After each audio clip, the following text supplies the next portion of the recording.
د غني څخه د امریکا سمدستي غوښتنه او هغه ته نوی مقام. سلام او ښې چارې د افغان پلس چینل تازه ویډیو ته ښه راغلاست. د خبریال پاڼې په وینا تېره شپه د امریکا د متحده ایالاتونو د دفاع او بهرنیو چارو وزیرانو د ولسمشر غني سره خبرې وکړې.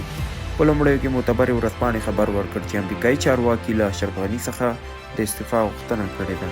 وروسته بیا د امریکا حکومت له لورې یاد خبر رد شو. ښکاري داسې چې ولسمشر غني او امریکا په خپلو خبرو کې په کومه معامله یا پرېکړه سره سلا نه شول.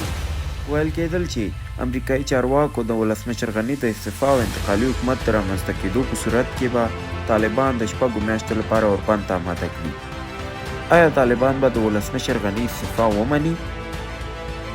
په لومړي احتمال نو اوس ناوخته دی، که څه هم داسې نه ښکاري چې ولسمشر غني د استعفا ته غاړه ایښې وي، مګر له دې ساعت وروسته چې 19 ولایتونه د طالبانو په لاس کې دي او هره ورځ 2 او 3 ولایته سقوط کوي، د غني استعفا نور کومه معنا نه لري. د دوحې په تړون کې اساسي ټکی د نوي حکومت جوړېدل و، نوی ټول شموله حکومت. که ولسمشر غني دا ماده نه منله نو باید د یوه سره یې د دې تړون د رد اعلامیه خپره کړې وی.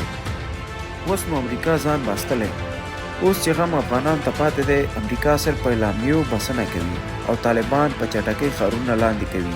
حکومت بیا د ورځې 200-300 طالبانو د وژلو خبره کوي. د امریکا د بهرنیو چارو وزارت په خپله تازه وینا کې هم غني ته د ملاتړ ډاډ ورکړی دی.